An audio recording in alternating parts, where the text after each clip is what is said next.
Friends, welcome to Khushi's healthy kitchen and info. ಇವತ್ತಿನ episode ಅಲ್ಲಿ ನಾನು ಒಂದು ಸ್ಪೆಷಲ್ ಆಗಿರುವಂತಹ ತವಾ ಫ್ರೈ ಮಾಡೋದು ಹೇಗೆ ಅಂತ ತೋರಿಸ್ಕೊಡ್ತಾ ಇದ್ದೀನಿ. ತುಂಬಾನೇ ಟೇಸ್ಟಿ ಆಗಿರುತ್ತೆ, ಹಾಗೆ ತುಂಬಾನೇ ಸಿಂಪಲ್ ಮಸಾಲ, ತುಂಬಾನೇ ಸಖತ್ತಾಗುತ್ತೆ. ಸೊ ಅದರಲ್ಲಿ ನಾನು ಇವತ್ತು ಅಂಜಲ್ ತವಾ ಫಿಶ್ ಫ್ರೈ ಮಾಡೋದು ಹೇಗೆ ಅಂತ ತೋರಿಸ್ತಾ ಇದ್ದೀನಿ. ಸೊ ಅಂಜಲ್ ತವಾ ಫಿಶ್ ಫ್ರೈ ಮಾಡೋದು ಹೇಗೆ ಅಂತ ನೋಡೋಣ ಬನ್ನಿ. ಅದಕ್ಕಿಂತ ಮುಂಚೆ ಯಾರೆಲ್ಲ ನಮ್ಮ ಚಾನಲ್ ಅನ್ನ ಸಬ್ಸ್ಕ್ರೈಬ್ ಮಾಡಿಲ್ಲ, ದಯವಿಟ್ಟು ಈ ಕೂಡಲೇ ಚಾನಲ್ ಅನ್ನ ಸಬ್ಸ್ಕ್ರೈಬ್ ಮಾಡಿ, ಹಾಗೆ ನೋಟಿಫಿಕೇಶನ್ಗಾಗಿ ಬೆಲ್ ಐಕಾನ್ ಅನ್ನ ಪ್ರೆಸ್ ಮಾಡಿ. ಸೊ ಈಗ ಅಂಜಲ್ ತವಾ ಫಿಶ್ ಫ್ರೈ ಮಾಡೋದಕ್ಕೆ ನಾನಿಲ್ಲಿ 2 ಪೀಸ್ ಆಗುವಷ್ಟು ಅಂಜಲ್ ಫಿಶ್ ಅನ್ನ ಕಟ್ ಮಾಡಿಸಿ ತೊಳೆದು ಇಟ್ಕೊಂಡಿದ್ದೀನಿ. ಸೊ ಈ ಅಂಜಲ್ ಫಿಶ್ ನ ಈಗ ನಾವು ಮ್ಯಾರಿನೇಟ್ ಮಾಡ್ಕೊಳ್ತಾ ಇದ್ದೀವಿ. ಸೊ ಅದಕ್ಕೆ ನಾನಿಲ್ಲಿ ಸ್ವಲ್ಪ ಉಪ್ಪನ್ನ ಹಾಕೊತಾ ಇದ್ದೀನಿ, ರುಚಿಗೆ ತಕ್ಕಷ್ಟು ಉಪ್ಪು. ಸೊ 2 ಸೈಡು ಈ ರೀತಿ ಸ್ವಲ್ಪ ಉಪ್ಪನ್ನ ಹಾಕೊಂಡು ಮ್ಯಾರಿನೇಟ್ ಮಾಡ್ಕೋಬೇಕಾಗತ್ತೆ. ಸೊ ಒಂದು ಸ್ವಲ್ಪ ಅರಿಶಿನ ಪುಡಿ,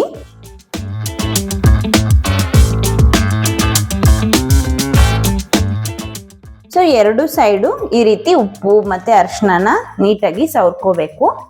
ಈ ರೀತಿ ಮಾಡೋದ್ರಿಂದ ಚೆನ್ನಾಗಿ ಮ್ಯಾರಿನೇಟ್ ಆಗುತ್ತೆ. ಸೊ ಈಗ ಇದಕ್ಕೆ ಸ್ವಲ್ಪ ಅರ್ಧ ಹೋಳಷ್ಟು ನಿಂಬೆಹಣ್ಣು ರಸನ ತಗೊಂಡಿದ್ದೀನಿ. ಇದನ್ನು ಕೂಡ 2 ಕಡೆ ಈ ರೀತಿ ಹಾಕೊಂಡು ಮ್ಯಾರಿನೇಟ್ ಮಾಡ್ಕೋಬೇಕು. ಈ ರೀತಿ ಮಾಡೋದ್ರಿಂದ ಉಪ್ಪು ಹುಳಿ ತುಂಬಾ ಚೆನ್ನಾಗಿ ಹಿಡಿಯುತ್ತೆ. ಹಾಗೆ ಫಿಶ್ ಅಲ್ಲಿ ಏನಾದ್ರು ಸ್ಮೆಲ್ ಇತ್ತಂದ್ರೆ ಅದನ್ನ ಈ ಅರಿಶಿನ ಅನ್ನೋದು ಅವಾಯ್ಡ್ ಮಾಡುತ್ತೆ. ಹಾಗಾಗಿ ಅರಿಶಿನ ಕೂಡ ಹಾಕೊತಾ ಇದೀವಿ. ಸೊ ಫಿಶ್ಗೆ ಸ್ವಲ್ಪ ಹುಳಿ ಜಾಸ್ತಿ ಬೇಕಾಗಿರೋದ್ರಿಂದ ನಾನಿಲ್ಲಿ ಅರ್ಧ ಹೋಳು ನಿಂಬೆಹಣ್ಣನ್ನ ತಗೊಂಡಿದ್ದೀನಿ. 2 ಪೀಸ್ ಅಂಜಲ್ ಫಿಶ್ಗೆ ನಾನಿಲ್ಲಿ ಅರ್ಧ ಹೋಳಾಗುವಷ್ಟು ನಿಂಬೆಹಣ್ಣನ್ನ ತಗೊಂಡಿದ್ದೀನಿ.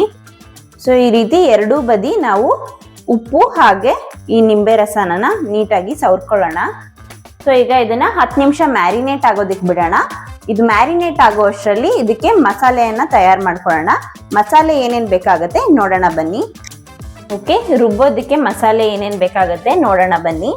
ಈಗ ನಾನಿಲ್ಲಿ ಬಿಸಿನೀರಲ್ಲಿ ಒಂದು 4 ರಿಂದ 5 ಬ್ಯಾಡ್ಗೆ ಮೆಣಸಿಕಾಯನ್ನ ನೆನ್ಸಿಟ್ಕೊಂಡಿದ್ದೀನಿ. ಬಿಸಿ ಬಿಸಿ ನೀರಿನಲ್ಲಿ ನೆನ್ಸೋದ್ರಿಂದ ರುಬ್ಬೋದಕ್ಕೆ ಚೆನ್ನಾಗಿ ನುಣ್ಣಗೆ ಗ್ರೈಂಡ್ ಆಗುತ್ತೆ. ಹಾಗಾಗಿ ಬಿಸಿನೀರಲ್ಲಿ ನೆನ್ಸಿಟ್ಕೊಂಡಿದ್ದೀನಿ.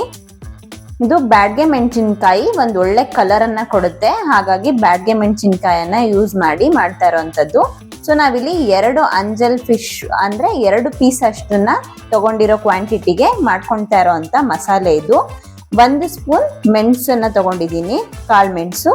ಅರ್ಧ ಸ್ಪೂನ್ ಜೀರಿಗೆಯನ್ನ ತಗೊಂಡಿದ್ದೀನಿ. ಹಾಗೆ ನಾವು ಆಲ್ರೆಡಿ ಅರ್ಧ ಹೋಳು ನಿಂಬೆಹಣ್ಣನ್ನ ಉಪಯೋಗಿಸಿದೀವಿ. ಇನ್ನೊಂದು ಅರ್ಧ ಹೋಳನ್ನ ಹಾಕೊಳ್ತಾ ಇದ್ದೀವಿ ಮಸಾಲೆಗೆ. ಹಾಗೆ ಸ್ವಲ್ಪ ಕರ್ಬೇವಿನ ಸೊಪ್ಪು, ಹಾಗೆ 1 ಬೆಳ್ಳುಳ್ಳಿ, ಸ್ವಲ್ಪ ಶುಂಠಿಯನ್ನ ತಗೊಂಡಿದ್ದೀವಿ. ಸೊ ಇದಿಷ್ಟನ್ನು ಮಿಕ್ಸಿ ಜಾರಿಗೆ ನಾವು ಹಾಕೊಂಡು ರುಬ್ಕೊಳ್ಳೋಣ.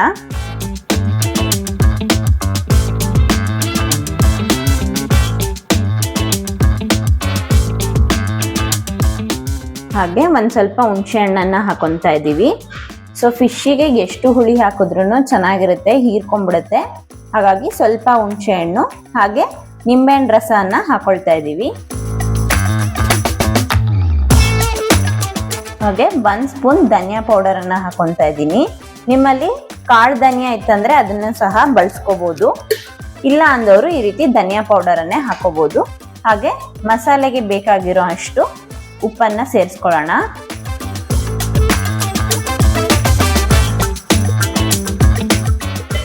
ನಾವು ಆಲ್ರೆಡಿ ಫಿಶ್ಗೂ ಉಪ್ಪು ಹಾಕೊಂಡಿದೀವಿ. ಹಾಗಾಗಿ ನೋಡ್ಕೊಂಡು ಉಪ್ಪನ್ನ ಹಾಕೋಬೇಕು. ಫಿಶ್ಗೆ ಯಾವಾಗಲೂ ಉಪ್ಪು ಸ್ವಲ್ಪ ಕಡಿಮೆನೆ ಹಾಕೋಬೇಕು. ಅದರಲ್ಲೂ ಉಪ್ಪಿನಂಶ ಇರೋದ್ರಿಂದ ತುಂಬಾ ಉಪ್ಪಾಗ್ಬಿಡುತ್ತೆ. ಹಾಗಾಗಿ ನೋಡ್ಕೊಂಡು ಉಪ್ಪನ್ನ ಸೇರಿಸ್ಕೊಳ್ಳಿ. ಸೊ 1 ಸ್ಪೂನ್ ಅಷ್ಟು ನೀರನ್ನ ಸೇರಿಸ್ಕೊಳ್ಳೋಣ. ತುಂಬಾ ಜಾಸ್ತಿ ಹಾಕೋಬಾರ್ದು, ನೀರು ಬಿಟ್ಕೊಬಿಡುತ್ತೆ. ಹಾಗಾಗಿ ಸ್ವಲ್ಪ ನೀರನ್ನ ಸೇರಿಸ್ಕೊಂಡು ಇದನ್ನ ನುಣ್ಣಗೆ ರುಬ್ಕೊಳ್ಳೋಣ. ನೋಡಿ, ಈ ರೀತಿ ನುಣ್ಣಗೆ ರುಬ್ಕೋಬೇಕು ಮಸಾಲೆನ. ಸೊ ಈಗ ನಾವು ಆಲ್ರೆಡಿ ಮ್ಯಾರಿನೇಟ್ ಮಾಡಿ ಇಟ್ಕೊಂಡಿರೋಂತಹ ಫಿಶ್ಗೆ ಸ್ವಲ್ಪ ಮಸಾಲೆನ ಸ್ಪ್ರೆಡ್ ಮಾಡ್ಕೊಳ್ಳೋಣ. 10 ನಿಮಿಷ ಆಗಿದೆ. ಈಗ ಇದಕ್ಕೆ ರುಬ್ಬಿರೋಂಥ ಮಸಾಲೆನ ಹಚ್ಕೊಳ್ಳೋಣ ಈ ರೀತಿ.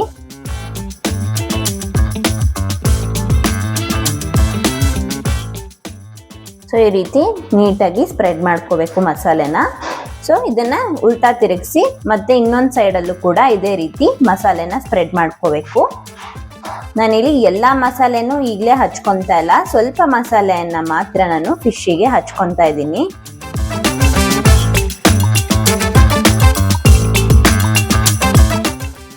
ಓಕೆ, ಈ ರೀತಿ ಮಸಾಲೆನ ಸ್ಪ್ರೆಡ್ ಮಾಡಿಕೊಂಡು ಈಗ ಈ ಫಿಶನ್ನ ನಾವು ತವಾ ಫ್ರೈ ಮಾಡ್ಕೊಳ್ಳೋಣ.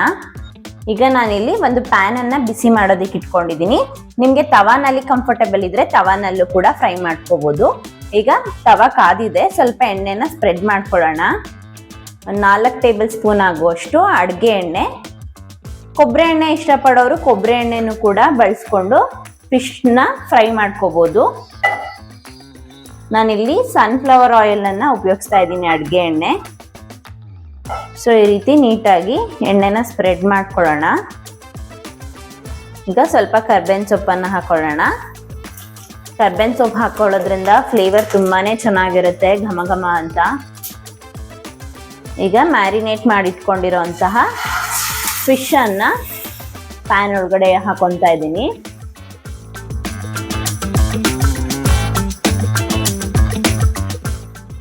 ಸೊ ಯಾವಾಗಲೂ ಫಿಶ್ ಅನ್ನ ನಾವು ಫಿಶ್ ಅಥವಾ ಯಾವುದೇ ನಾನ್ ವೆಜ್ ಫುಡ್ನ ನಾವು ಕುಕ್ ಮಾಡ್ತೀವಿ ಅಂದರೆ ಮೀಡಿಯಂ ಫ್ಲೇಮಲ್ಲಿ ಇಟ್ಕೊಂಡು ನಾವು ಬೇಯಿಸ್ಕೋಬೇಕು. ಅವಾಗ ಚೆನ್ನಾಗಿ ಬೇಯುತ್ತೆ ಹದವಾಗಿ. ಇಲ್ಲ ಅಂದರೆ ಸೀದೋಗ್ಬಿಡೋದು, ಒಳಗಡೆ ಬೆಂದಿಲ್ಲದೆ ಇರೋದು. ಎಕ್ಸ್ಪೆಷಲಿ ಫಿಶ್ ಅನ್ನ ನಾವು ಮೀಡಿಯಂ ಫ್ಲೇಮ್ ಅಥವಾ ಸಣ್ಣ ಉರಿಯಲ್ಲಿ ಬೇಯಿಸಿದ್ರೆ ಹದವಾಗಿ ಬೇಯುತ್ತೆ. ಹಾಗಾಗಿ ನಾನಿಲ್ಲಿ ಮೀಡಿಯಂ ಫ್ಲೇಮಲ್ಲಿ ಇಟ್ಕೊಂಡು ಇದನ್ನ ಫ್ರೈ ಮಾಡ್ಕೊತಾ ಇದ್ದೀನಿ. ಈ ಅಂಜಲ್ ಫಿಶ್ ಅಲ್ಲಿ ಒಮೆಗಾ 3 ಫ್ಯಾಟಿ ಆಸಿಡ್ ತುಂಬಾನೇ ಚೆನ್ನಾಗಿ ಸಿಗೋದ್ರಿಂದ ನಮಗೆ ಆರೋಗ್ಯಕ್ಕೆ ಇದು ತುಂಬಾನೇ ಒಳ್ಳೇದು. ಹಾಗೆ ಹಾರ್ಟ್ ಪ್ರಾಬ್ಲಮ್ ಇರೋರ್ಗು ತುಂಬಾನೇ ಒಳ್ಳೇದು. ಹಾರ್ಟಿಗೆ ಇದು ತುಂಬಾ ಒಳ್ಳೇದು, ಬ್ರೈನ್ ತುಂಬಾ ಒಳ್ಳೇದು, ಶುಗರ್ ಇರೋರಿಗೂ ತುಂಬಾನೇ ಒಳ್ಳೇದು. ಸೊ ಓವರ್ ಆಲ್ ಹೆಲ್ತ್ಗೆ ಫಿಶ್ ತುಂಬಾನೇ ಒಳ್ಳೇದು ಅಂತಾನೆ ಹೇಳ್ಬೋದು. ಹಾಗಾಗಿ ನೀವು ಅಂಜಲ್ ಫಿಶ್ ಅಲ್ಲಿ ಈ ರೀತಿ ವೆರೈಟಿಯಾಗಿ ತವಾ ಫ್ರೈ ಟ್ರೈ ಮಾಡಿ. ಖಂಡಿತವಾಗ್ಲೂ ಎಲ್ರಿಗೂ ಇಷ್ಟ ಆಗತ್ತೆ, ಎಲ್ರು ಇಷ್ಟಪಟ್ಟು ತಿಂತಾರೆ. ಸೊ ಆಲ್ರೆಡಿ ಮಸಾಲೆದೆಲ್ಲ ಘಮ ಬರ್ತಾ ಇದೆ ತುಂಬಾ ಚೆನ್ನಾಗಿ. ಸೊ ಈಗ ಇದನ್ನ ನೀಟಾಗಿ ರೋಸ್ಟ್ ಮಾಡ್ಕೊಳ್ಳೋಣ. ನಿಮ್ಗೆಲ್ಲ ಗೊತ್ತಿರೋ ಹಾಗೆ ವೀಕ್ಷಕರೇ, ನಮ್ಮ ಚಾನೆಲ್ ನಲ್ಲಿ ಆದಷ್ಟು ನಾವು ಹೆಲ್ದಿ ಫುಡ್ ಹಾಗೆ ಹೆಲ್ದಿ ಇನ್ಫಾರ್ಮೇಶನ್ ಗಳನ್ನ ಕೊಡ್ತಾ ಇದ್ದೀವಿ. ಸೊ ನಿಮ್ಮಲ್ಲಿ ಏನೇ ಸಲಹೆ ಸೂಚನೆಗಳು ನಮ್ಗೆ ಹೇಳೋದಿತ್ತಂದ್ರೆ ದಯವಿಟ್ಟು ಕಮೆಂಟ್ ಬಾಕ್ಸ್ ನಲ್ಲಿ ಕಮೆಂಟ್ ಮಾಡಿ ತಿಳಿಸ್ಕೊಡಿ ಅಂತ ಕೇಳ್ಕೊಂತೀನಿ. ಸೊ ಈಗ ಇದು ಒಂದ್ ಸೈಡ್ ರೋಸ್ಟ್ ಆಗಿದೆ, ಫ್ಲಿಪ್ ಮಾಡ್ಕೊಳ್ಳೋಣ ಇದನ್ನ. ಸೊ ಒಂದು 2 ಮಿನಿಟ್ಸ್ ನಾನು ಇದನ್ನ ಒಂದ್ ಸೈಡ್ ಬೇಯಿಸ್ಕೊಂಡಿದ್ದೀನಿ. ಈಗ ಇನ್ನೊಂದು ಸೈಡ್ ಕೂಡ ಹಾಗೆ 2 ಮಿನಿಟ್ಸ್ ಬೇಯಿಸ್ಕೊಳ್ಳೋಣ. ಫಿಶ್ ಏನ್ ಬೇಗನೆ ಕುಕ್ ಆಗ್ಬಿಡುತ್ತೆ. ಸೊ ಅದರಲ್ಲಿ ಅಂಜಲ್ ಫಿಶ್ ತುಂಬಾ ಸಾಫ್ಟ್ ಆಗಿರೋದ್ರಿಂದ ಇದು ತುಂಬಾನೇ ಬೇಗನೆ ಆಗತ್ತೆ. ಸೊ ನೋಡಿ ಮಸಾಲ ಎಲ್ಲ ನೀಟಾಗಿ ಅಂಟ್ಕೊಂಡಿದೆ. ಸೊ 2 ಸೈಡ್ ಒಂದು 5 ನಿಮಿಷ ಆಗೋವರೆಗೂ ಫಿಶ್ ಅನ್ನ ಚೆನ್ನಾಗಿ ಬೇಯಿಸ್ಕೊಂಡಿದೀವಿ. ಈಗ ಉಳಿದಿರೋ ಮಸಾಲೆನ ಇದ್ರಲ್ಲಿ ಹಾಕಿ ಫ್ರೈ ಮಾಡ್ಕೋಬೇಕು. ಹಾಗಾಗಿ ಈ ಫಿಶ್ ಅನ್ನ ನಾವು ಒಂದು ಪ್ಲೇಟ್ಗೆ ಶಿಫ್ಟ್ ಮಾಡ್ಕೊಳ್ಳೋಣ. ಸೊ ನಾನು ಆಗ್ಲೇ ಹೇಳ್ದಾಗೆ ನಿಮ್ಗೆ ಸ್ವಲ್ಪ ಮಸಾಲೆಯನ್ನ ಮಾತ್ರ ನಾನು ಫಿಶ್ಗೆ ಸ್ಪ್ರೆಡ್ ಮಾಡ್ಕೊಂಡಿದ್ದೆ. ಸೊ ಈಗ ಉಳಿದಿರೋಂಥ ಮಸಾಲೆನ ಅದೇ ಪ್ಯಾನ್ಗೆ ಹಾಕೊಂಡು ನಾವು ರೋಸ್ಟ್ ಮಾಡ್ಕೊಳ್ಳೋಣ ಈ ಮಸಾಲೆನ.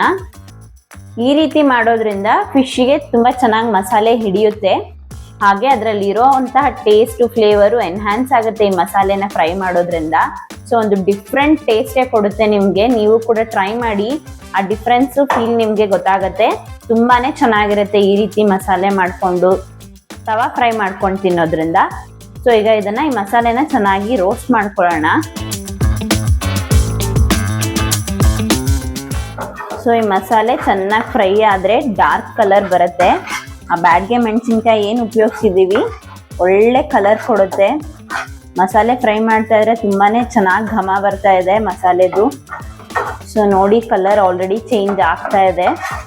ಸೊ ಮಸಾಲೆ ಎಲ್ಲ ಎಣ್ಣೆ ಬಿಡಕ್ಕೆ ಸ್ಟಾರ್ಟ್ ಆಗಿದೆ. ಸೊ ಈ ಫಿಶ್ಶಿಗೆಲ್ಲ ಒಂದು ಹದವಾಗಿ ಮಸಾಲೆಯನ್ನ ಹಾಕೋಬೇಕು. ತುಂಬಾ ಅತಿ ಮಸಾಲೆ ಆದ್ರೂ ತಿನ್ನೋದಕ್ಕಾಗಲ್ಲ, ತುಂಬಾ ಕಡಿಮೆ ಆದ್ರೂ ಚೆನ್ನಾಗಿರಲ್ಲ. ಸೊ ಈಗ ಈ ಮಸಾಲೆ ಚೆನ್ನಾಗಿ ಫ್ರೈ ಆಗಿದೆ ನೋಡಿ, ಈ ರೀತಿ ಡಾರ್ಕ್ ಕಲರ್ ಆಗಬೇಕು. ಸೊ ಈಗ ಇದನ್ನ ಒಂದು ಸೈಡ್ಗೆ ಹಾಕೊಳ್ಳೋಣ. ಸೊ ನಾವು ಆಲ್ರೆಡಿ ಫ್ರೈ ಮಾಡಿ ಎತ್ತಿಟ್ಕೊಂಡಿರೋಂತಹ ಫಿಶ್ನ ಮತ್ತೆ ಅದೇ ತವಾದಲ್ಲಿ ಹಾಕೊಳ್ತಾ ಇದ್ದೀನಿ. ನೋಡಿ ಮಸಾಲೆ ಎಲ್ಲ ನೀಟಾಗಿ ಎಣ್ಣೆ ಬಿಟ್ಕೊಂಡಿದೆ.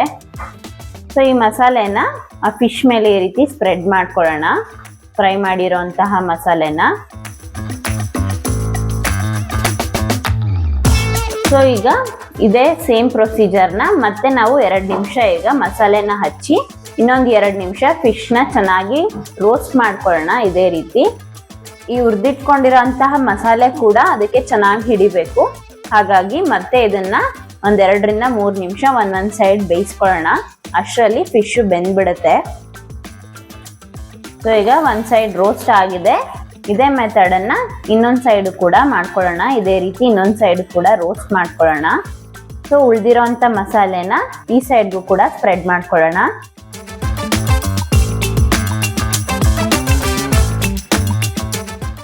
ಸೊ ಈ ರೀತಿ ಉಳ್ದಿರೋಂಥ ಮಸಾಲೆನೂ ಕೂಡ ಈ ರೀತಿ ನೀಟಾಗಿ ಸ್ಪ್ರೆಡ್ ಮಾಡ್ಕೋಬೇಕು. ಸೊ ಮತ್ತೆ ಇನ್ನೊಂದು ಸೈಡು ಕೂಡ ಒಂದು 3 ಮಿನಿಟ್ಸ್ ನಾವು ಬೇಯಿಸ್ಕೊಳ್ಳೋಣ. ಓಕೆ, ಈಗ ಇನ್ನೊಂದು ಸೈಡು ಕೂಡ ಫಿಶ್ ನೀಟಾಗಿ ಫ್ರೈ ಆಗಿದೆ. ಸೊ ನನ್ನ ಕೈಲಂತೂ ಕಾಯಕ್ಕೆ ಆಗ್ತಾ ಇಲ್ಲ. ಈಗ ಸರ್ವಿಂಗ್ ಪ್ಲೇಟ್ಗೆ ಹಾಕೊಂಡ್ಬಿಡೋಣ. ಸೊ ಸ್ಟವ್ ಆಫ್ ಮಾಡಿಕೊಂಡು ಈಗ ಸರ್ವಿಂಗ್ ಪ್ಲೇಟ್ಗೆ ಶಿಫ್ಟ್ ಮಾಡ್ಕೊತಾ ಇದ್ದೀನಿ ಫಿಶ್ನ.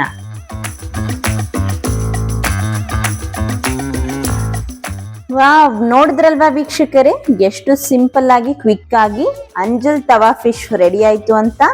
ಅಂಜಲ್ ತವಾ ಫಿಶ್ ಫ್ರೈ ಈಗ ಸವಿಯಲು ಸಿದ್ಧ. ಇದೇ ರೀತಿ ನೀವು ಕೂಡ ಮನೇಲಿ ಟ್ರೈ ಮಾಡಿ ಹೇಗಾಯ್ತು ಅಂತ ಕಮೆಂಟ್ ಮಾಡಿ ತಿಳಿಸ್ಕೊಡಿ.